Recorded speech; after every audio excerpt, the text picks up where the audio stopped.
Hello everyone. So we are going to begin in 1 minute. So एका मिनिटात आपण class सुरू करणार आहोत. So good morning everyone. Welcome to today's session. आज आपण मेनली फिजिक्स बद्दल जो आपला एक परसेप्शन आहे की फार टफ आहे किंवा फिजिक्स मध्ये आपल्याला जास्त परफॉर्म चांगल्या रीतीने करता येत नाही, हा जो आपल्या मनात बसलेला जो एक चुकीचा भ्रम आहे तो पण आपण दूर करू आणि याला नवीन पद्धतीने आपण कसं शिकता येईल फिजिक्सला ते पण आपण डिस्कस करू.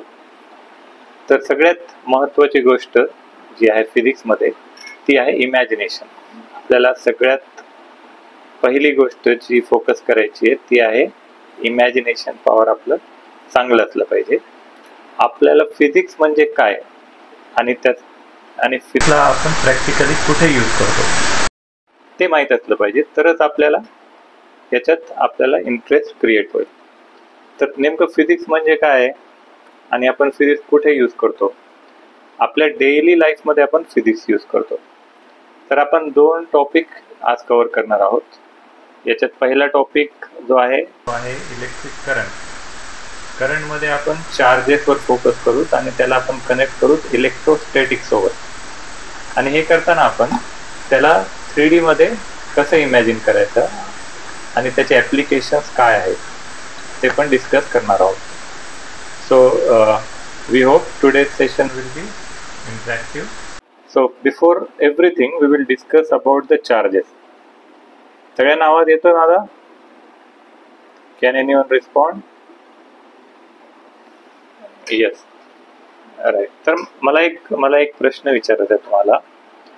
आपण आपल्या सभोवताली जेवढ्या गोष्टी बघतो, ह्युमन्स किंवा ट्रीज किंवा क्लाउड्स किंवा लिक्विड वॉटर, नद्या, या सगळ्या कशाने बनलेल्या असतात? कुठला एलिमेंट सगळ्यात बेसिक सगळ्यात कॉमन असतो? कोणी सांगू शकतो का?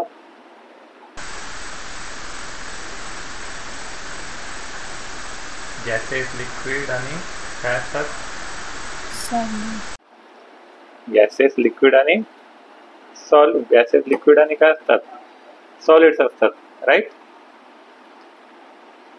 येस. तर प्रत्येक गोष्ट कुठल्या एलिमेंटने बनलेली असते? ॲटम्सने. आपल्यात सुद्धा ॲटम्स असतात, गॅसेसमध्ये सुद्धा ॲटम्स असतात, आणि जर एखादा पर्वत असला तर त्याच्यात सुद्धा ॲटम्स असतात. आणि ॲटम मध्ये काय रोटेट होत असतात? स्मॉल पार्टिकल, इलेक्ट्रॉन्स रोटेट होत असतात. इकडे स्क्रीनवर आपल्याला दिसते, तिथे काय आहे? तिथे इलेक्ट्रॉन्स रोटेट होताना आपल्याला दिसत आहेत, राईट? बरोबर आहे की नाही? ओके. स्क्रीन हे दिसतोय का तुम्हाला? एक मिनिट हा, मी स्क्रीन शेअरिंग ऑप्शन बघतो. सर याचे स्क्रीन शेअरिंग प्रेझेंट नाव, एंटायर स्क्रीन. ठीक आहे.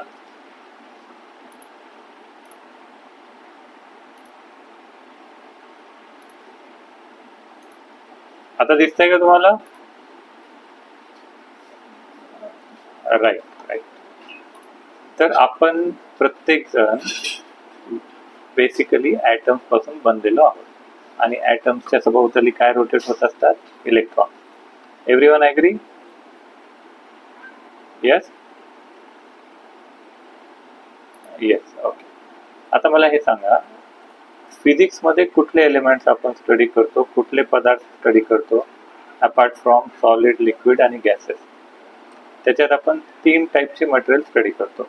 एक तर आहे कंडक्टर, आणि दुसरा आहे इन्सुलेटर, आणि तिसरा काय आहे? Semi conductor, right? कंडक्टर म्हणजे काय? जे फ्लो ऑफ चार्ज, ते फ्लो होतात. काय एक्झाम्पल्स आहेत कंडक्टरचे? कोणी सांगू शकतो का मला? एक्झाम्पल्स काय आहेत? एक्झाम्पल्स. बरं, मी हिंट देतो.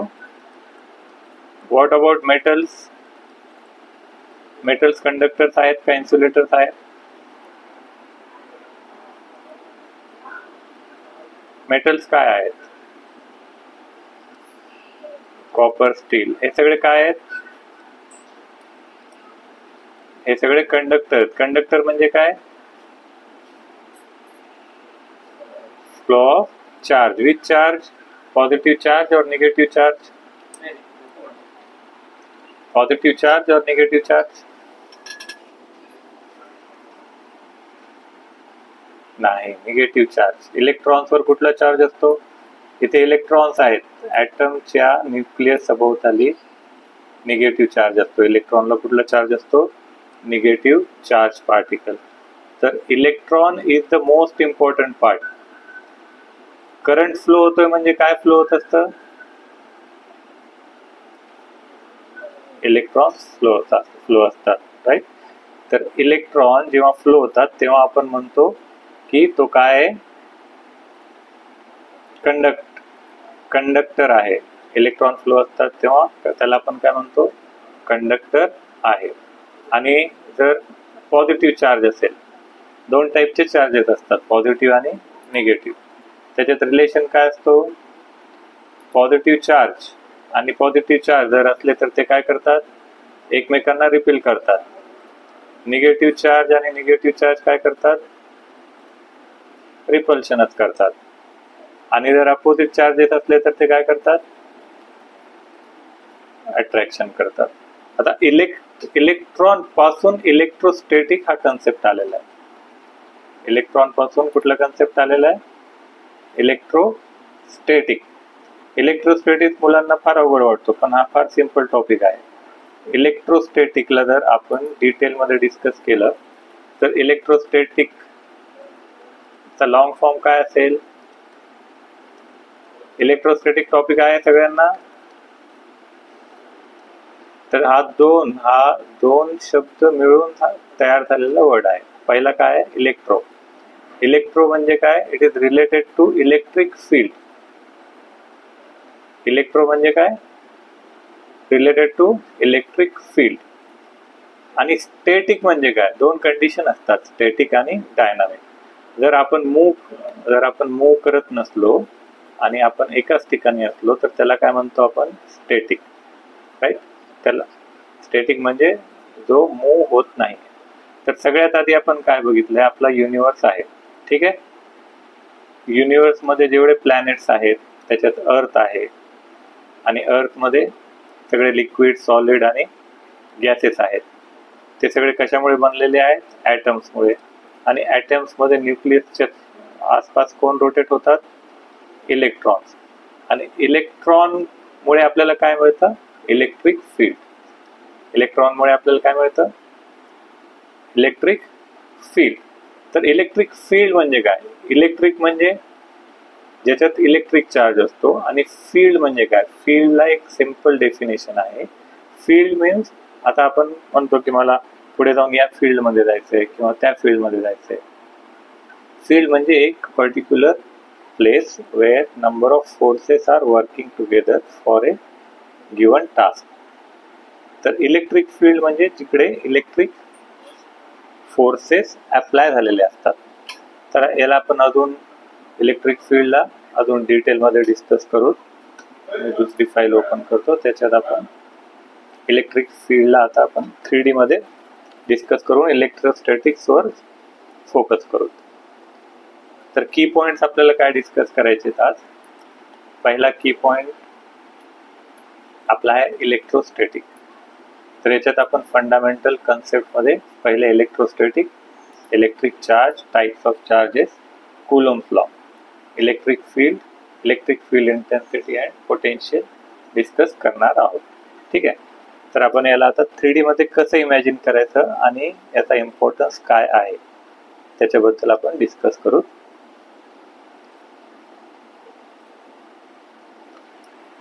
I will just open this file.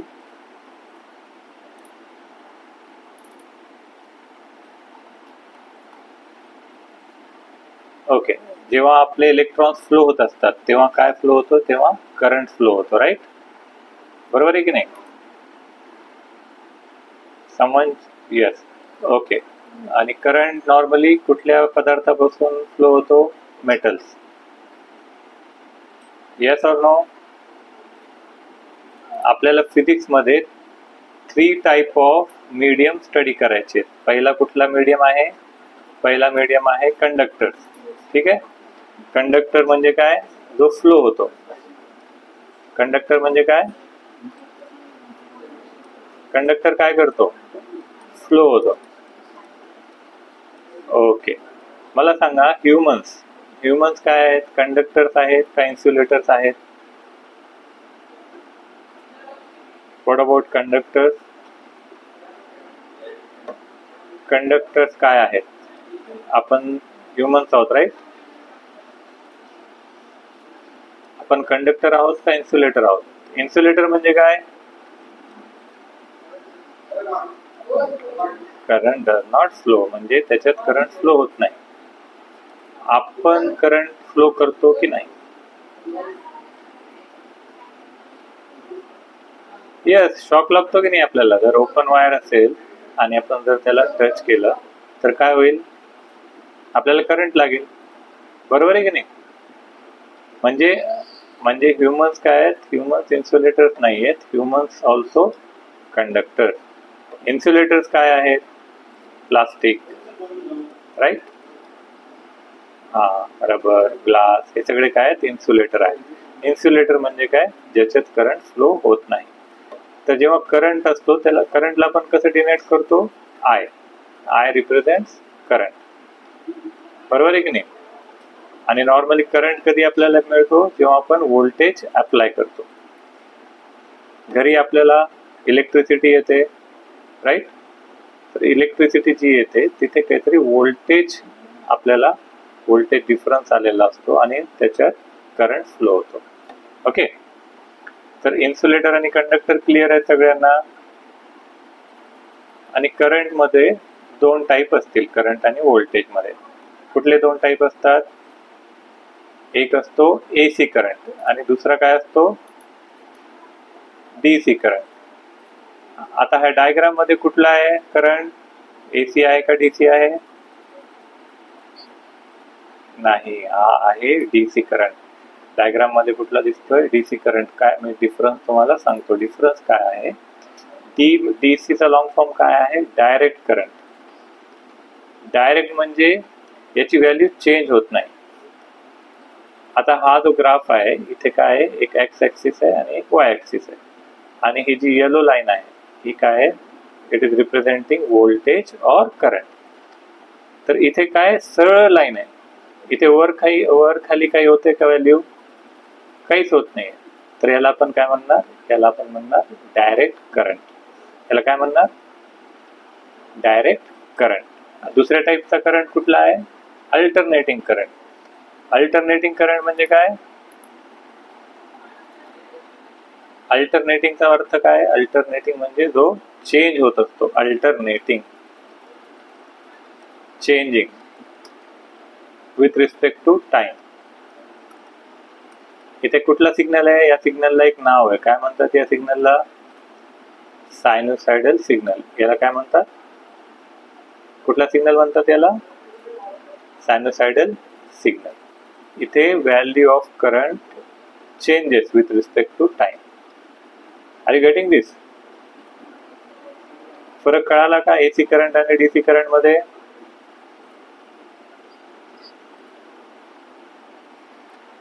Okay. DC current म्हणजे काय?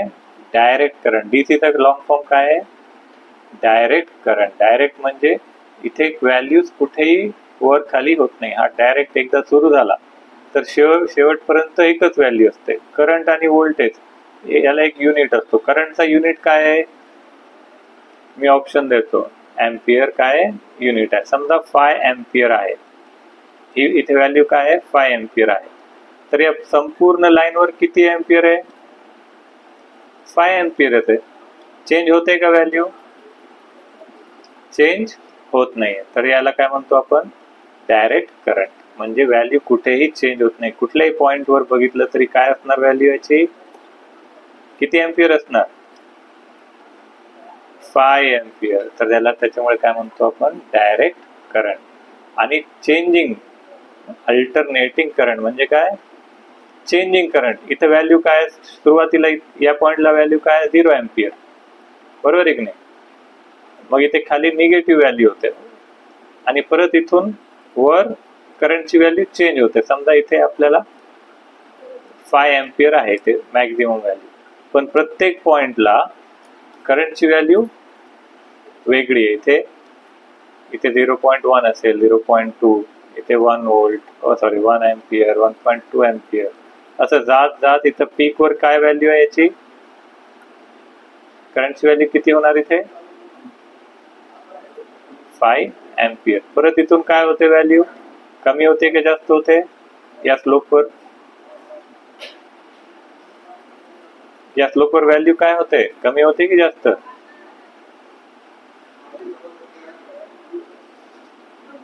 एम ऑडिबल, आता दिसतंय स्क्रीन, ठीक आहे.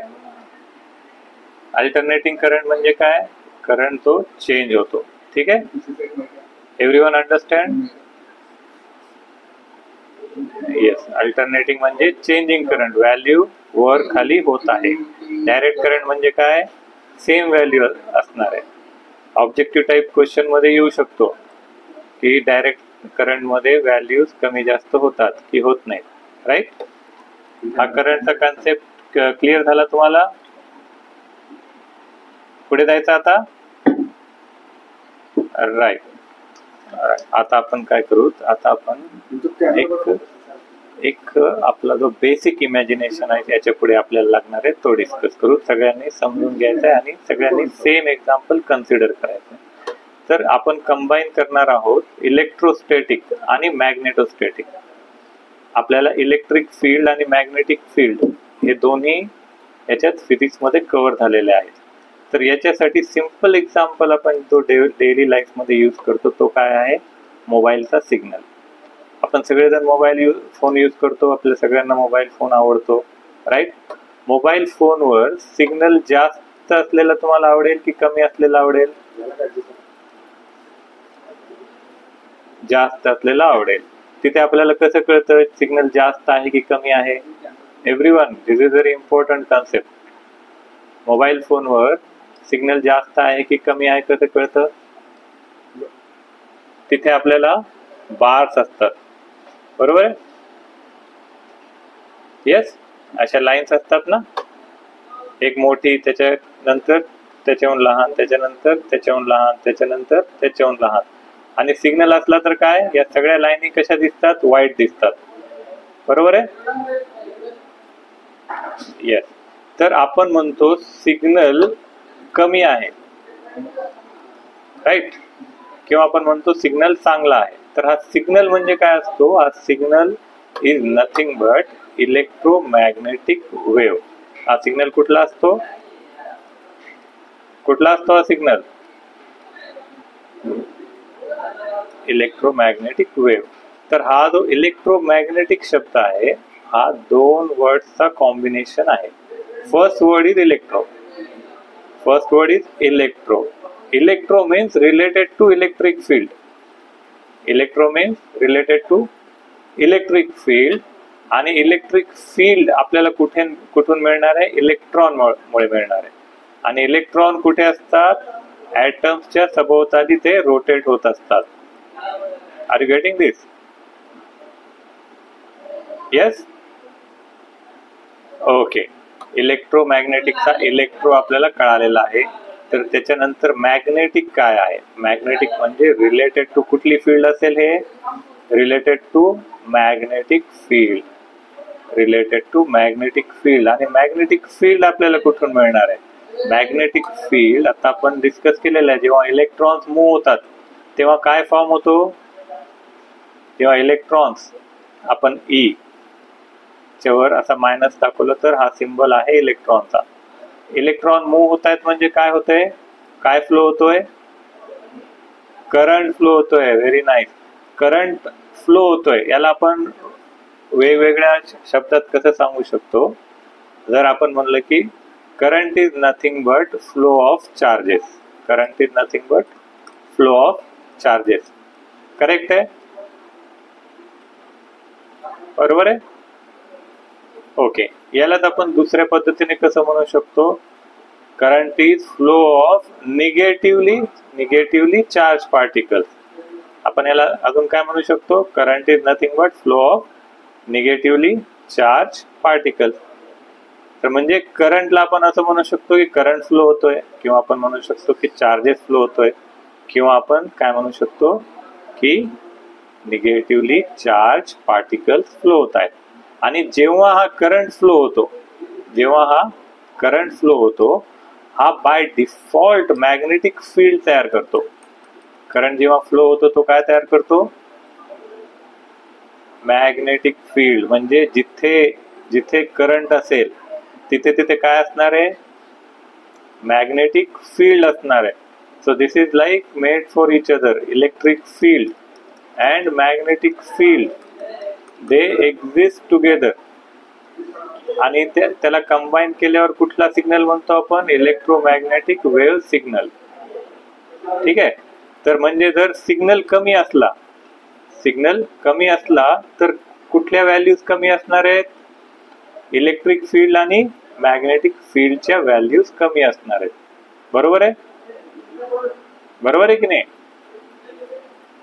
राईट. ओके, अजून एक पॉइंट तुम्ही आता मला सांगा. आपण जेव्हा मोबाईल यूज करतो, मोबाईल फोन यूज करताना आपल्याला सिग्नल कमी जास्त का येतो. समजा हा तुमचा मोबाईल फोन आहे, ठीक आहे, आणि तुम्हाला तुमच्या मित्राला कॉल करायचा आणि तो दुसऱ्या गावाला असेल, किंवा दुसऱ्या गल्लीत असेल, किंवा दुसऱ्या शहरात किंवा कंट्रीमध्ये सुद्धा दुसऱ्या तो असू शकतो.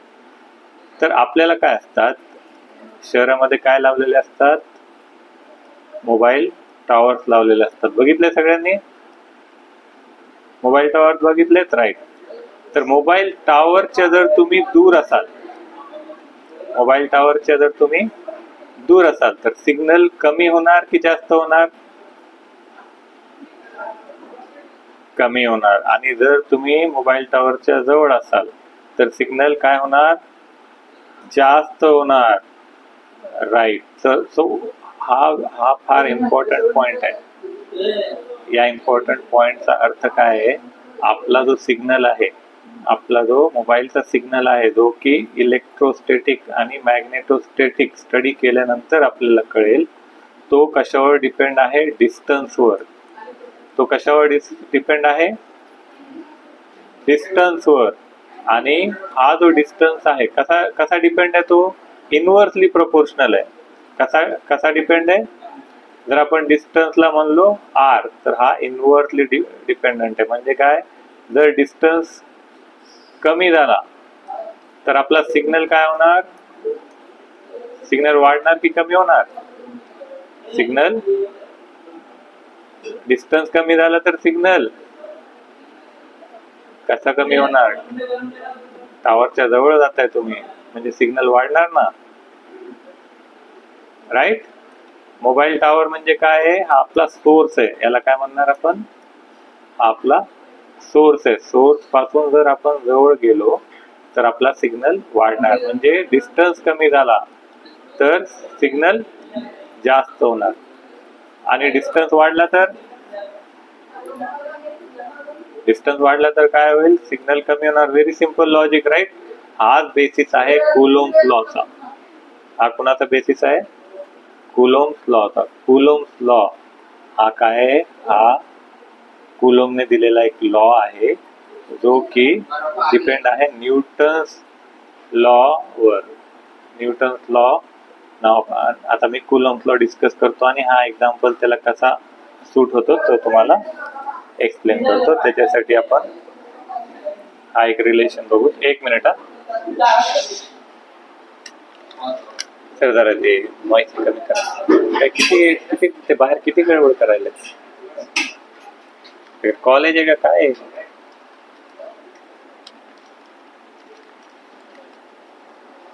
Okay, sorry. आवाज येतोय, ओके, राईट. आता आपल्याला आपण काय करू, सगळ्यात आधी न्यूटनने काय केलं, न्यूटनने एक लॉ दिला. न्यूटन काय म्हणाला की जर there are two masses separated by some distance.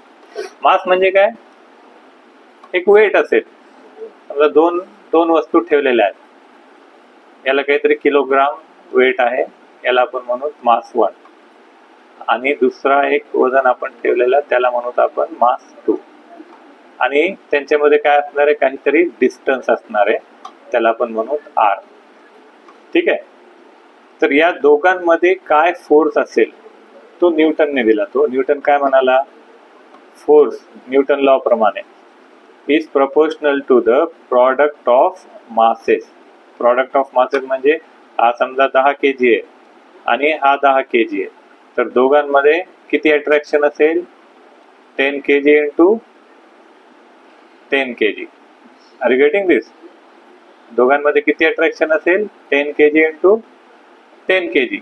आणि परत तो काय म्हणला की त्यांच्यात जेवढा डिस्टन्स वाढेल, डिस्टन्स वाढला की अट्रॅक्शन कमी होणार की जास्त होणार, कमी होणार. आपण जर सूर्यापासून दूर जाणार तर गुरुत्वाकर्षण attraction from sun will increase और decrease, it will decrease, natural आहे. डिस्टन्स वाढला तर अट्रॅक्शन कमी होणार, डिस्टन्स कमी झाला तर अट्रॅक्शन वाढणार. सेम लॉजिक कुलोम्बने पण दिलेला आहे. याला आपण काय म्हणतो, इन्व्हर्सली प्रोपोर्शनल. हा इन्व्हर्सली प्रोपोर्शनल असणार आहे r² च्या रिलेशन मध्ये.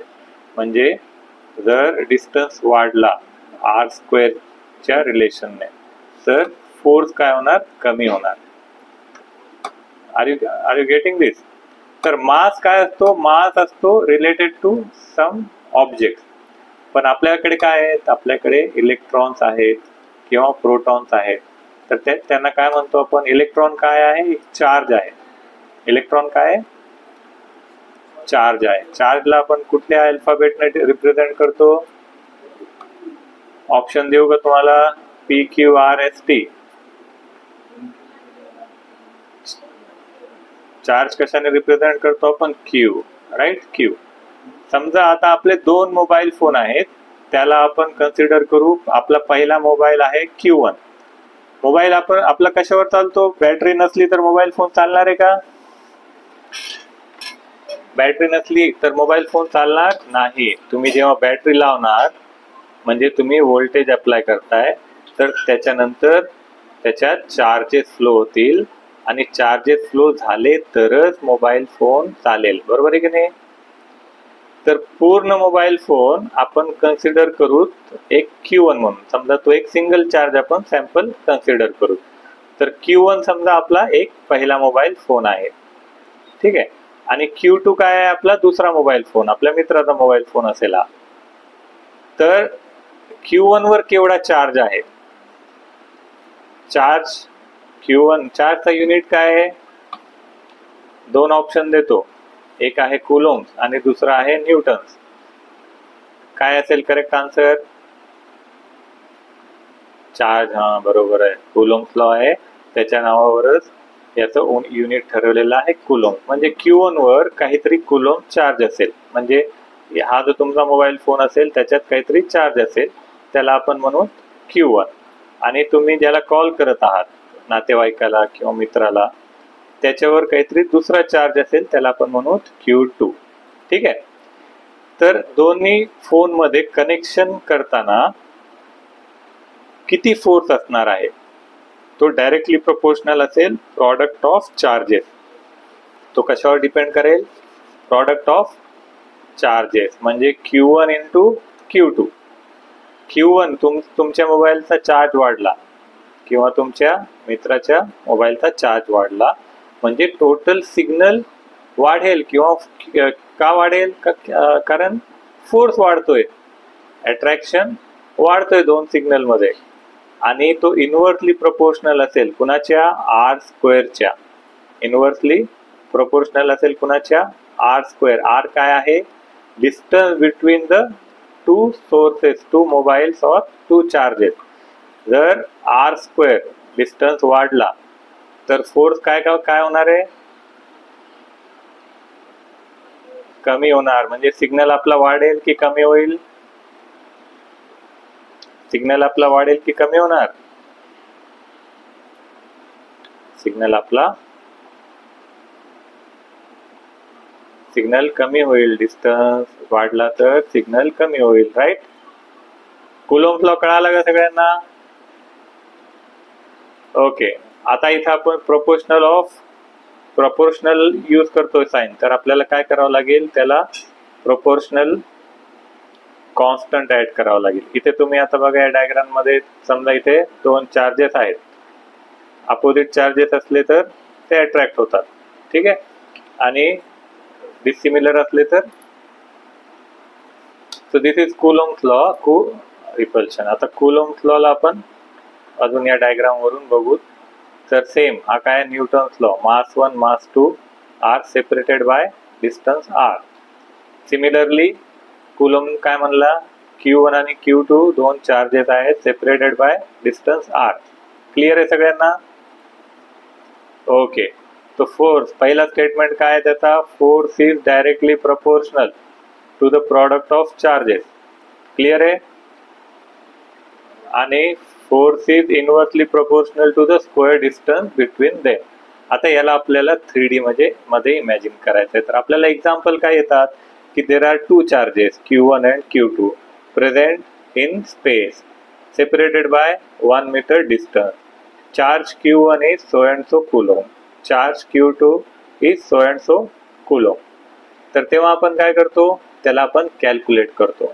जर आपल्याला फोर्स कॅल्क्युलेट करायचा असेल तर आपण कुठला फॉर्म्युला यूज करणार, कुलोम्ब्स लॉचा. फोर्सचा जर क्वेश्चन आला तर आपण कुठला फॉर्म्युला यूज करणार आहेत, Coulomb's law. Coulomb's law is use to calculate what, force. ठीक आहे.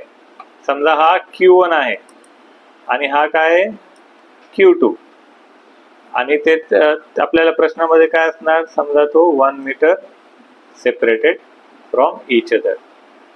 तर आपला फॉर्म्युला कुलोम्बचा आपण अप्लाय करू. काय फॉर्म्युला आहे आपला कुलोम्बचा, कॉन्स्टंट ऑफ प्रोपोर्शनॅलिटी आपण ऍड करावी लागते त्याच्यात. कॉन्स्टंट ऑफ प्रोपोर्शनॅलिटीचा फॉर्म्युला काय आहे, इथे आपण कॉन्स्टंट ऑफ प्रोपोर्शनॅलिटी ऍड करतो. इट इज गिवन बाय 1/4 पाय एप्सिलॉन नॉट. ठीक आहे, याला मी तुम्हाला ब्रीफ मध्ये एक्सप्लेन करतो. आपण 1/4 पाय एप्सिलॉन नॉट काय ऍड करतो. एप्सिलॉन नॉट काय आहे तुम्हाला माहितीये का, एप्सिलॉन नॉट म्हणजे काय माहितीये का, एनीवन? परमिटिव्हिटी. एप्सिलॉन नॉट काय आहे, परमिटिव्हिटी. परमिटिव्हिटी मध्ये सुद्धा दोन प्रकार असतात. एक असते ऍब्सोल्यूट परमिटिव्हिटी आणि दुसरं असते रिलेटिव्ह परमिटिव्हिटी. याला मी जास्त डिटेल मध्ये घेणार नाही, तो पूर्ण सेशन आहे, पण तुम्हाला शॉर्ट मध्ये मी हिंट देतो, एक ट्रिक देतो याला समजून घेण्याची. आपण हा एप्सिलॉन नॉट का ऍड करतो. परमिटिव्हिटी हा जो शब्द आहे हा कुठून डिराईव्ह होतो, हा डिराईव्ह होतो परमिशन पासून. हा कुठून डिराईव्ह होतो, परमिशन पासून. आणि आपल्याला कुणाची परमिशन लागते, आपण काय म्हणतोय, आपण एक्झाम्पल घेतोय, दोन मोबाईल फोन कम्युनिकेट करतायत एकमेकांशी, राईट. तर इथून जो सिग्नल जातो, कुठला सिग्नल जातो, या सिग्नलला काय म्हणतात, कुठला सिग्नल आहे हा, इलेक्ट्रोमॅग्नेटिक फील्ड सिग्नल आहे, बरोबर आहे, राईट. हा कुठून जातो, एखादा वायर लावलेला आहे तुमच्या मोबाईलला की हा डायरेक्ट हवेत जातो, कुठे जातो हा सिग्नल, कुठे जातो, हवेतूनच जातो, राईट. तर याला आपण काय म्हणतो, हा स्पेस मध्ये ट्रॅव्हल करतोय आणि इथे मीडियम आहे, राईट. आता मीडियम कुठला आहे त्याच्यावर आपल्या मोबाईलचा सिग्नल डिपेंड करतो. फॉर एक्झाम्पल, समजा तुम्ही घरात बसलेला आहात, राईट, आणि घरात आतमध्ये बसून तुम्ही कॉल लावला, तर तुमचा सिग्नल मोबाईल फोन मधून निघणार आणि मग त्याला काय काय क्रॉस करावं लागेल. तुमच्या घरात भिंती असतील तर त्याला भिंतीच्या आरपार जावं लागेल. भिंत कशाची बनलेली असते, सिमेंट, कॉन्क्रीट आणि रॉड्स असतात, त्याच्यात मेटल असतात, तर याला मेटल मधून जावं लागेल, बरोबर आहे की नाही. येस और नो. तुमचा सिग्नल एका ठिकाणाहून दुसऱ्या ठिकाणी कसा जात असेल, कधी विचार केलाय का तुम्ही. तर हा सिग्नल वेगवेगळ्या मटेरियल मधून पास होऊन त्या डेस्टिनेशन मोबाईलवर जातो. तर प्रत्येक मीडियमला त्याला एक वेगळी परमिटिव्हिटी असते, म्हणजे प्रत्येक मीडियम सेम परमिशन देत नाही. जर तुम्ही एखाद्या बंद खोलीत असाल तर तुम्हाला सिग्नल चांगला मिळेल, कॉलवर चांगला आवाज येईल, की किंवा तुम्ही मोकळ्यात बाहेर जाऊन कॉल केला तर सिग्नल चांगला येईल. कुठल्या कंडिशन मध्ये सिग्नल चांगला येईल? किंवा जर तुमची क्लासरूम अंडरग्राउंड सेलर मध्ये असेल, तिथून तुम्हाला सिग्नल चांगला येईल की बाहेरून चांगला येईल? बाहेरून. का? कारण जेव्हा तुम्ही एखाद्या बंद खोलीत असाल किंवा एखाद्या अंडरग्राउंड रूम मध्ये असाल तर तिथून सिग्नल बाहेर जाईपर्यंत त्याच्यामध्ये फार अडथळे येतात. तर तो जो मीडियम आहे त्याची परमिटिव्हिटी त्याला तेवढी मिळत नाही जेवढी ओपन स्पेस मध्ये असते. तर हा जो ॲप्सलॉन आहे हा प्रत्येक मीडियमचा वेगळा असतो. तर आपल्या मीडियम मध्ये सॉलिड्स असतील किंवा लिक्विड्स असतील किंवा इन्सुलेटर असेल, मेटल असेल, तर त्याच्यातून सिग्नल पास होताना आपण परमिटिव्हिटी कन्सिडर करावी लागते. ओके. तर हा जो कॉन्स्टंट आहे तो ऍड करून आपला फायनल कुलॉम्स लॉ काय तयार होतोय? आपला फायनल कुलॉम्स लॉ तयार होतोय F means force equal to Q1 Q2 product of two charges divide by 4 pi epsilon naught into R square. बरोबर आहे? Everyone got it? राईट. आणि फोर्स काय आहे? फोर्स हा एक वेक्टर क्वांटिटी आहे. वेक्टर हा वेगळा टॉपिक आहे. वेक्टर अबाउट वेक्टर माझा मी व्हिडिओ शेअर करेन वेक्टर अनालिसिसचा, तो तुम्ही परत सेपरेट बेसिक साठी स्टडी करू शकता. तोपर्यंत तुम्हाला काय लक्षात ठेवायचं की वेक्टर आपल्याला दोन क्वांटिटी असतात, एक असतो स्केलर आणि दुसरा असतो वेक्टर. ठीक आहे. स्केलर म्हणजे ज्याला फक्त डायरेक्शन असते, डायरेक्शन किंवा व्हॅल्यू असते. फॉर एक्झाम्पल टेम्परेचर आहे, टेम्परेचरला काही डायरेक्शन असतं. टेम्परेचर म्हणजे 10 डिग्री 20 डिग्री किंवा 30 डिग्री, त्याला फक्त एक व्हॅल्यू असते. वेक्टर म्हणजे काय? त्याला व्हॅल्यू असेल आणि डायरेक्शनही असेल. फॉर एक्झाम्पल फोर्स आहे. फोर्स म्हणजे काय? जर तुम्ही तुमच्या मित्राला धक्का दिला जोरात तर काय होईल? तो पुश होईल, राईट? तर तुम्ही एका डायरेक्शन मध्ये तुमचा फोर्स अप्लाय करताय, तर याला डायरेक्शन पण आहे आणि तुम्ही किती फोर्स अप्लाय करताय त्याची एक व्हॅल्यू असेल, त्याप्रमाणे समोरच्यावर किती इफेक्ट पडतोय तो डिपेंड करेल. जर हळू पुश केलं तर थोडासा इफेक्ट होईल, जोरात केलं तर तो मागे होईल किंवा खाली पडेल, राईट? एक्झाम्पल तेवढा मॉरली करेक्ट नाही आहे, पण हा एक फोर्सचा एक्झाम्पल आहे. आपण जर फोर्स अप्लाय केला तर त्याला एक डायरेक्शन असते आणि त्याला एक मॅग्निट्यूड असतो. तर इथे दोन पार्ट आहेत. जर आपण फोर्सच्या वर एखादा बार ऍड केला तर त्याला काय म्हणणार आपण? वेक्टर. आणि नुसताच एफ लिहिला तर तो काय असेल? स्केलर. जेव्हा आपण वेक्टर फॉर्म मध्ये लिहितो तेव्हा आपल्या फॉर्म्युला सोबत काय ऍड होतो? डायरेक्शन. इथे आपण ए कॅप किंवा काही बुक्स मध्ये नुसतं ए असतं किंवा ए बार असतं दिलेलं, तर ही काय आहे? डायरेक्शन. तर वेक्टर मध्ये कुठले दोन कंपोनेंट असतात? एक असतो मॅग्निट्यूड म्हणजे त्याची व्हॅल्यू, आणि दुसरा कंपोनेंट काय असतो? डायरेक्शन म्हणजे राईट. तर आता आपण कुठपर्यंत आलोय? आपण आलोय फोर्स पर्यंत. आता आपल्याला या कुलॉम्स लॉ ला यूज करूनच पुढे इलेक्ट्रिक फील्डला जायचंय. ठीक आहे. आता इलेक्ट्रिक फील्ड म्हणजे काय? फील्ड म्हणजे number of forces working together. याला तुम्ही एक एक्झाम्पल कन्सिडर करा. समजा एखादा बल्ब आहे किंवा सूर्य आहे. सूर्याची ड्रॉइंग कधी तयार केलेली आहेत का तुम्ही? आपण कशी तयार करतो सूर्याची डायग्राम? एक सर्कल काढतो, राईट? आणि सर्कल काढून काय करतो? त्याच्या बाजूला काय करतो आपण? त्याची किरण कशी दाखवतो आपण? अशा लाईन्स बाहेर जाताना दाखवतो, राईट? बरोबर आहे का? Everyone agree? राईट. तर याला आपण काय कन्सिडर करू? हा एक सोर्स आहे. सूर्य काय आहे? हा एक सोर्स आहे. आणि याच्यातून ज्या किरण बाहेर येतात किंवा जो लाईट बाहेर येतो, light is nothing but one type of electromagnetic signal. Light काय आहे? Everyone should remember, objective type मध्ये कधी येतो लाईट कुठला सिग्नल आहे? Electromagnetic signal. म्हणजे इलेक्ट्रोमॅग्नेटिक सिग्नलची फार मोठी रेंज असते. तर जी लाईट आहे, विजिबल लाईट आहे, ती सुद्धा काय आहे? Electromagnetic signal. तर हा सूर्य आहे, इथून किरण काय करतात? बाहेर जातात की सूर्याच्या आतमध्ये जातात? बाहेर जातात, राईट.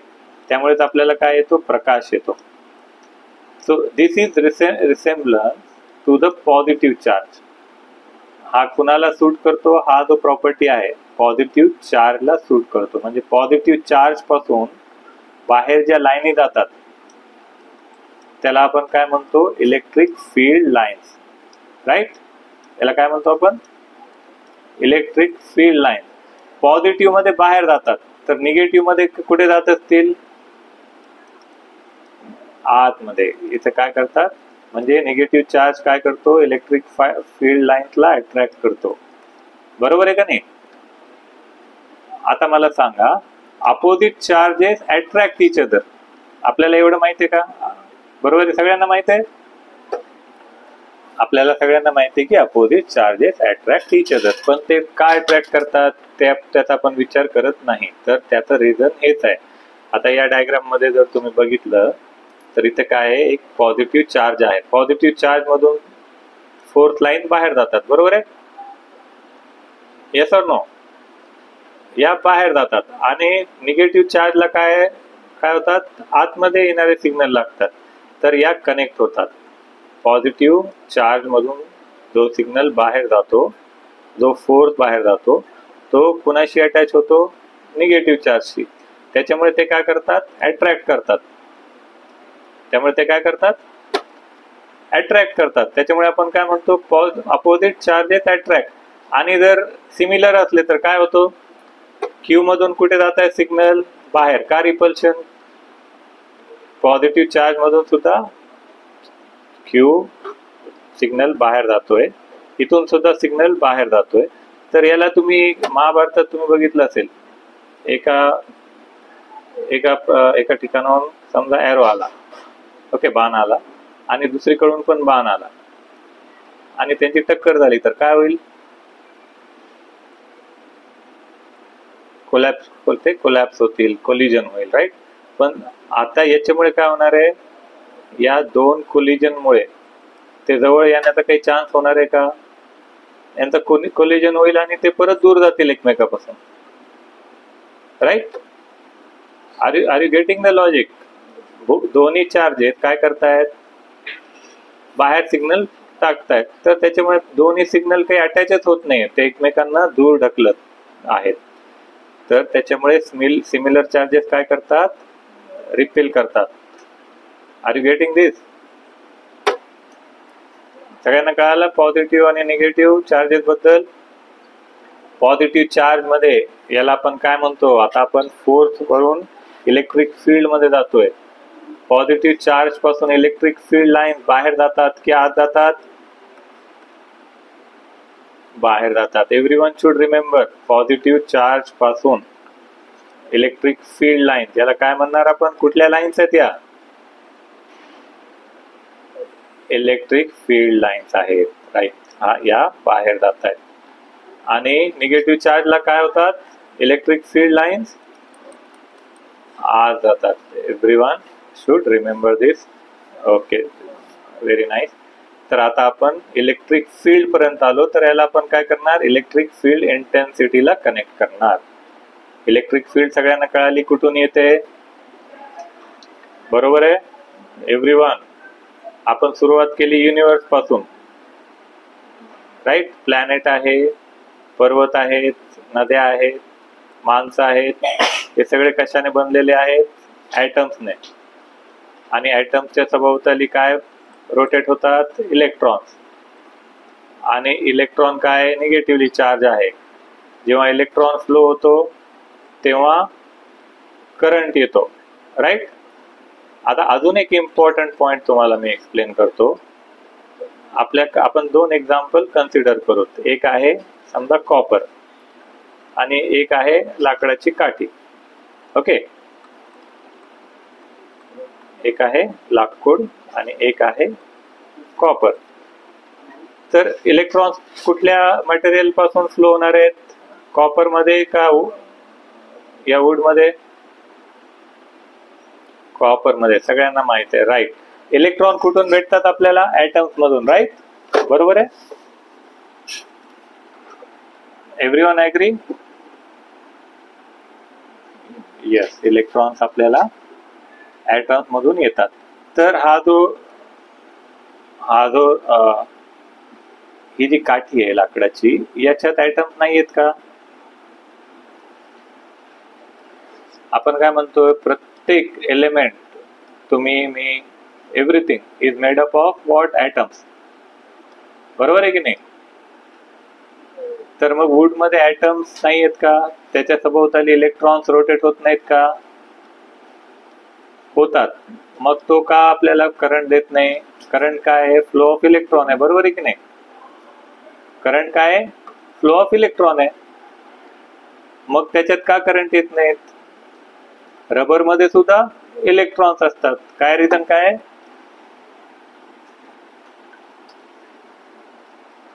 का होऊ शकत नाही? तेच तर विचारतो नाही. इलेक्ट्रॉन आहेत तर मग फ्लो का होऊ शकत नाहीत? त्याचं एक टेक्निकल रिझन आहे. Everyone should remember, very important point. Electrons कुठे रोटेट होतात? कुणाच्या सभोवताली रोटेट होतात? ऍटमच्या मध्ये काय असतं? एक न्यूक्लियस असतो, राईट? न्यूक्लियस असतो ना. आणि इलेक्ट्रॉन कुठे रोटेट होतात? न्यूक्लियसच्या सभोवताली रोटेट होतात.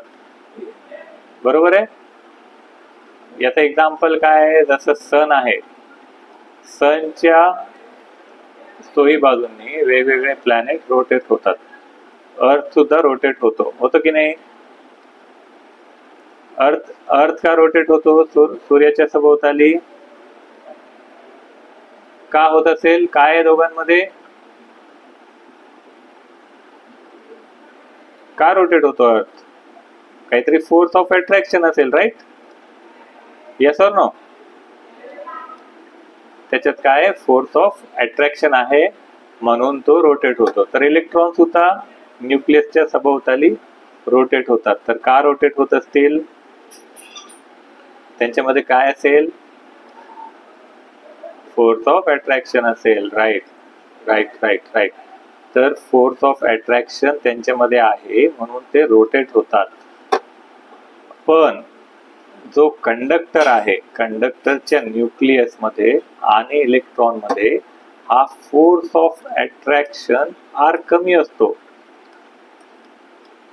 कंडक्टर जे पदार्थ असतात त्यांच्या न्यूक्लियस आणि इलेक्ट्रॉन मध्ये फोर्स ऑफ अट्रॅक्शन काय असतो? फार कमी असतो. त्याच्यामुळे जर आपण थोडासा व्होल्टेज अप्लाय केला तर ते इलेक्ट्रॉन काय करतात? ऍटमच्या बाहेर जम्प होतात आणि ते सरळ फ्लो करायला लागतात. ठीक आहे. त्याच्यामुळे आपल्याला कंडक्टर मध्ये काय येतात? फ्री इलेक्ट्रॉन्स येतात, जे फ्लो होतात आणि करंट फ्लो होतो. आणि जे इन्सुलेटर्स असतात त्यांचे जे इलेक्ट्रॉन्स असतात न्यूक्लियस सोबत फार स्ट्रॉंग बॉन्डिंगने अटॅच झालेले असतात. ते कसे अटॅच झालेले असतात? त्याच्यात फार स्ट्रॉंग अट्रॅक्शन असतो, स्ट्रॉंग बॉन्डिंग असतो.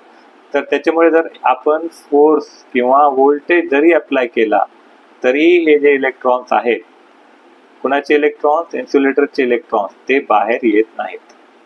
त्याच्यामुळे इन्सुलेटर मध्ये करंट फ्लो होत नाही. कळालं का? Is it clear? Okay. About charges तुम्हाला कळालेला आहे. आता इलेक्ट्रिक फील्ड आपण थोडासा डिस्कस करू, वेळ कमी आहे. त्याच्या आधी मी तुम्हाला 2-3 things I want to announce. आता परीक्षेपर्यंत याचे काही व्हिडिओज आहेत ते तर आम्ही शेअर करूतच. इलेक्ट्रिक फील्ड बद्दल जास्त डिटेल व्हिडिओ आहेत आणि करंट बद्दल आहे, ते पण आम्ही शेअर करूच ग्रुपमध्ये. आणि परीक्षेनंतर जेव्हा तुमच्या परीक्षा होणार आहेत त्याच्यानंतर खास 12वीच्या मुलांसाठी आम्ही इव्हेंट्स कंडक्ट करणार आहोत कॉलेजमध्ये. तर तुम्ही जेवढा हार्डवर्क करताय आता त्याच्यानंतर एक चेंज म्हणून आम्ही इव्हेंट्स तुमच्यासाठी कॉलेजमध्ये ठेवणार आहेत, नॉन टेक्निकल आणि करिअर गायडन्स सुद्धा त्याच्यात असणार आहे. वेब लिंक तुम्हाला पाठवलेली आहे, त्याच्यात रजिस्ट्रेशनची लिंक पण 1-2 दिवसात ओपन होईल. तर त्याच्यात डेट्स पण येतील, तर तुम्ही कॉलेजला येऊन पार्टिसिपेट करू शकतात, like poster presentation, drawing. Okay. आणि हा सगळं तुम्हाला फ्री असणार आहे. आणि जर तुम्हाला फिजिकली येणं अवघड असेल तर तुम्ही ऑनलाईन पण पार्टिसिपेट करू शकता. तर 12वीच्या मुलांसाठी इव्हेंट्स फ्री असतील. याच्यात तुम्हाला गेमिंग कॉम्पिटिशन आणि पुढे तुम्हाला करिअरसाठी काय चांगले, रांगोळी कॉम्पिटिशन मुलींसाठी आणि सायकोलॉजिकल अवेअरनेस बद्दल त्याच्यात वेगवेगळ्या थीम्स असणार आहेत. त्याची सगळी डिटेल आम्ही वेबसाईटवर टाकणार आहोत. त्याच्यात तुम्ही लिंकवर तुम्ही एनरोल करू शकता. त्याच्यात मी कॉन्टॅक्ट नंबर पण देईन. त्याच्यात तुम्ही तुमच्या ज्या लोकेशन आहे, जर तुम्हाला काही फॅसिलिटी, ट्रान्सपोर्टेशन किंवा ॲडिशनल अकोमोडेशन पाहिजे तर प्रायर रिक्वेस्ट करून अवेलेबिलिटी प्रमाणे आम्ही कन्सिडर करू शकतो. ठीक आहे. Is it clear to everyone? Okay. पण तोपर्यंत चांगली परीक्षेची तयारी करायची आहे. आणि मेन माझ्या सेशनचा मोटिव्ह काय आहे, तुम्ही फिजिक्सला इमॅजिन करून स्टडी करा. फिजिक्स म्हणजे काय, जे काही तुम्ही लिहिताय मॅथमॅटिकल इक्वेशनमध्ये, त्याला तुम्ही फिजिकली तो कसा असेल, त्याचा ॲप्लिकेशन कुठे आहे, आपण कुठे वापरतोय त्याला, ते तुम्हाला समजून घ्यायला पाहिजे. जोपर्यंत तुम्ही त्याला तुमच्या विचारांमध्ये इमॅजिन करून, ॲनिमेट करून थिंक करत नाही, तोपर्यंत ते सोपं होत नाही. जर एकदा तुम्ही त्याला डिटेलमध्ये तुम्ही समजून जर त्याला केलं की कसं होत असेल हे, तर तुम्हाला ते फार सोपं जाईल. तर याचे एक्झाम्पलचे व्हिडिओ सुद्धा फिजिक्सचे वी विल शेअर, राईट. याच्यात फार फार काही आहे. आणि आपण जर तुम्हाला इंटरेस्ट असेल तर अजून एखादा सेशन एक्सटेंडेड घेऊ, त्याच्यात आपण एक्झाम्पल सॉल्व करू आणि मॅग्नेटिक फील्ड सुद्धा आपण त्याच्यात कव्हर करू शकतो. ओके. तर याच्यात एक्झाम्पल्स वगैरे, गॉस लॉ पण आहे, बऱ्याच गोष्टी आहेत, पण ते एका तासात आपल्याला कव्हर करता येत नाहीत. पण पूर्ण हा जो कन्सेप्ट आहे 3D मध्ये डेव्हलप केलेला आहे. आणि तुम्ही कॉलेजवर आलात तर तुम्हाला इथे अजूनही आमच्या ज्या ॲक्टिव्हिटी आहेत त्या पण तुम्हाला बघता येतील. या सेशनबद्दल किंवा कुठल्या एक्झाम्पलबद्दल डाऊट जरी असले तरी तुम्ही विचारू शकता. सध्या या सेशनमध्ये तुम्हाला काही डाऊट आहे? बरं. तुम्हाला कुठला टॉपिक जास्त डिफिकल्ट वाटतो? जर अजून एखादा सेशन घ्यावासा तुम्हाला वाटला आणि जर जास्त लोकांनी रजिस्टर केलं तरच आम्ही अजून एक सेशन लावू शकतो. तर कुठला टॉपिक तुम्हाला आवडेल सेशन घ्यायला? कुठला अजून तुम्हाला फिजिक्समध्ये टफ वाटतोय टॉपिक?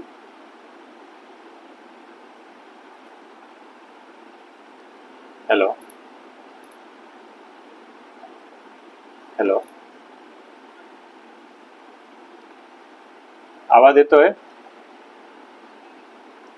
फिजिक्समध्ये अजून एखादा जर सेशन घ्यायचा असला तर कुठला तुम्हाला आवडेल घ्यायला?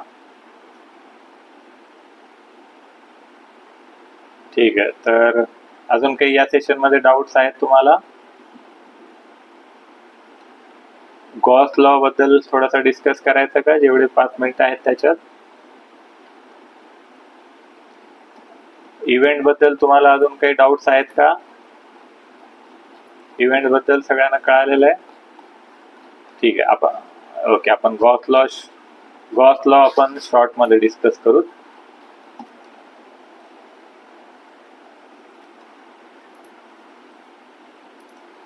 गॉस लॉ म्हणजे काय, कोणाला काही डेफिनेशन लक्षात आहे का गॉस लॉची? एनीवन? गॉस म्हणजे काय, एखाद्या शास्त्रज्ञाचं नाव आहे की एखाद्या मटेरियलचं नाव आहे? एनीवन? सायंटिस्ट नेम आहे. Gauss is a scientist. तर त्याने आपल्याला जो फॉर्म्युला दिलेला आहे तो फॉर्म्युला मॅग्नेटिक फील्ड साठी दिलेला आहे. ठीक आहे. तर गॉसने बेसिकली आपल्याला गॉस लॉ, एम्पियर्स लॉ आणि बायोट-सेवर्ट्स लॉ, हे सगळे 4 लॉ मॅक्सवेल्स इक्वेशनच्या अंडर येतात. कोणाच्या अंडर येतात हे मॅक्सवेल इक्वेशन. तर गॉस लॉ इथे आपण या एक्झाम्पल मध्ये डिस्कस करू.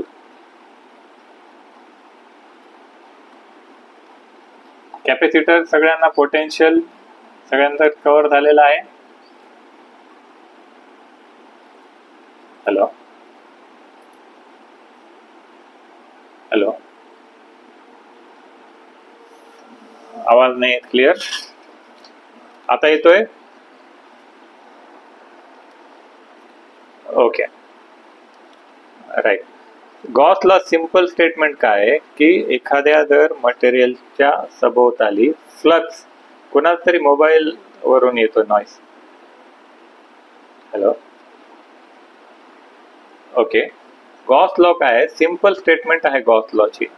तो काय म्हणतो, जेवढा मॅग्नेटिक फ्लक्स कव्हर केलेला असेल एखाद्या मटेरियलच्या आतमध्ये, तेवढाच चार्ज त्याच्यातून बाहेर पडेल.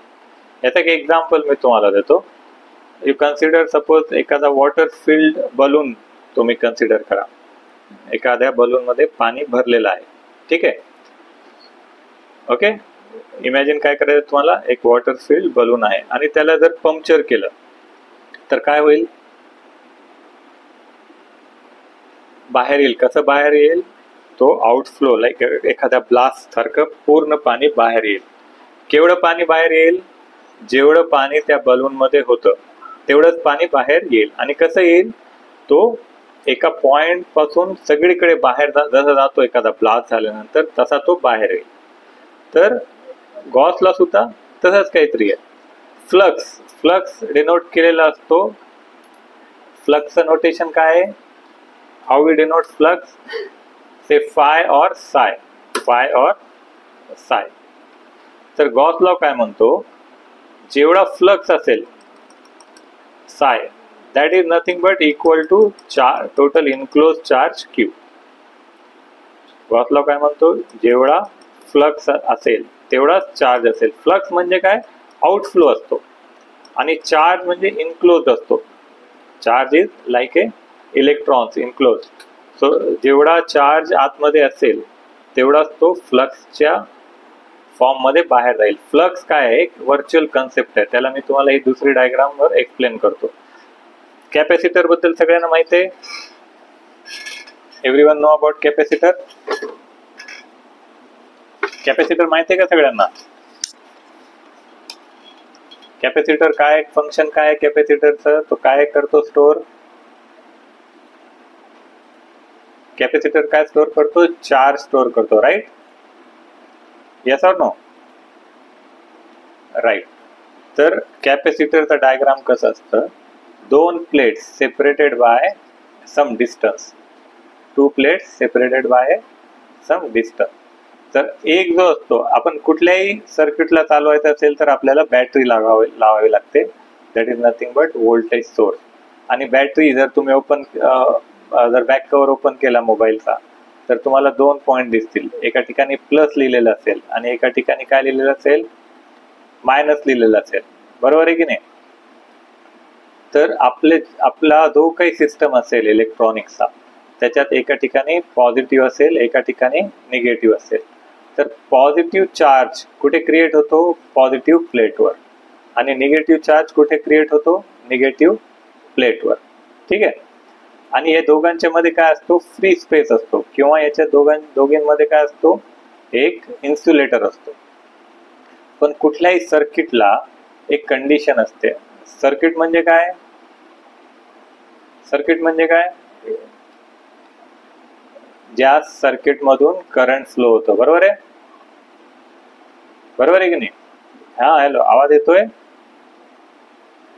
काहीतरी नॉइस आहे मध्ये वाटतं. कोणाचा तरी कोणी मध्ये बोलतोय का? हा, आय थिंक म्यूट करायला पाहिजे कोणाला तरी. हा फार सिंपल आणि इम्पॉर्टंट कन्सेप्ट आहे. म्यूट करून घ्या 2 मिनिटं. ठीक आहे, चालू आहे सर? हॅलो. अरे नाही, 12 वाजले. झालं का ते? नाही, मी नाही बाहेर पडलो. Call switch to another device म्हणताय. बरं तिकडे कनेक्ट झाले का? कुठे क्लिक करू का? Return to home screen.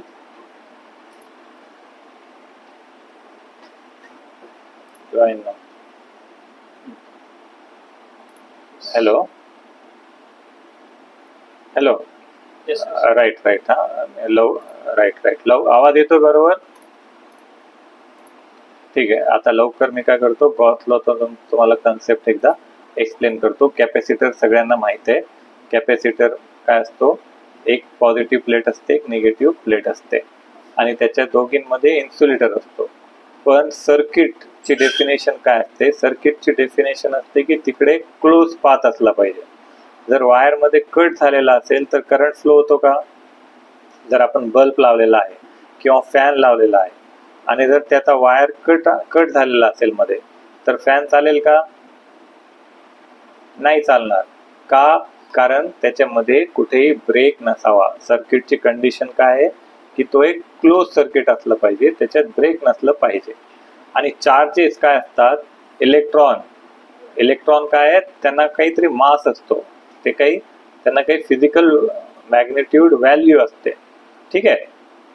पण कॅपॅसिटर त्याला अपवाद असतो. कॅपॅसिटरच्या दोन प्लेटमध्ये इन्सुलेटर असतो, तरी सुद्धा तिथून एका प्लेट पासून दुसऱ्या प्लेट पर्यंत काय होतं, तिकडे चार्ज ट्रान्सफर होतो. पण तो इलेक्ट्रॉनच्या फॉर्म मध्ये होत नाही. Hello hello. आवाज येतोय ना? हा.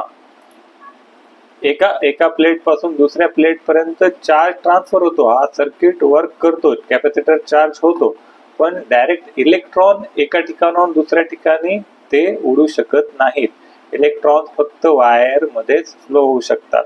जर इलेक्ट्रॉन हवेमध्ये उडू शकत नाहीत तर मग कुठली वस्तू जात असेल इथून तिथपर्यंत, त्याला गॉसने डिफाईन केलंय फ्लक्स म्हणून, की इलेक्ट्रॉन तर डायरेक्ट हवेत उडू शकत नाहीत, पण एका प्लेट पासून दुसऱ्या प्लेट पर्यंत निगेटिव्ह अपोजिट चार्ज गेलेला आहे. त्याचा अर्थ असा की कुठल्या तरी दुसऱ्या फॉर्म मध्ये इलेक्ट्रॉनचा चार्ज गेलेला आहे. तर हा चार्ज आपण रिप्रेझेंट करतो क्यू ने. तर क्यू डायरेक्ट गेला नाही, पण तो फ्लक्सच्या फॉर्म मध्ये गेला. तर तो फ्लक्स आपण काय म्हणतो? Q equal to flux. जेवढा चार्ज होता तेवढाच गेला आणि तो चार्जच्या फॉर्म मध्ये गेला नाही, पण तो गेला फ्लक्सच्या फॉर्म मध्ये. तर त्याला आपण काय म्हणतो? Q is equal to psi. You got it? Okay right. So Gauss law is related to flux. Flux is something, flux lines which are moving from one place to another place, right? Okay, so with this we will stop this session here. Now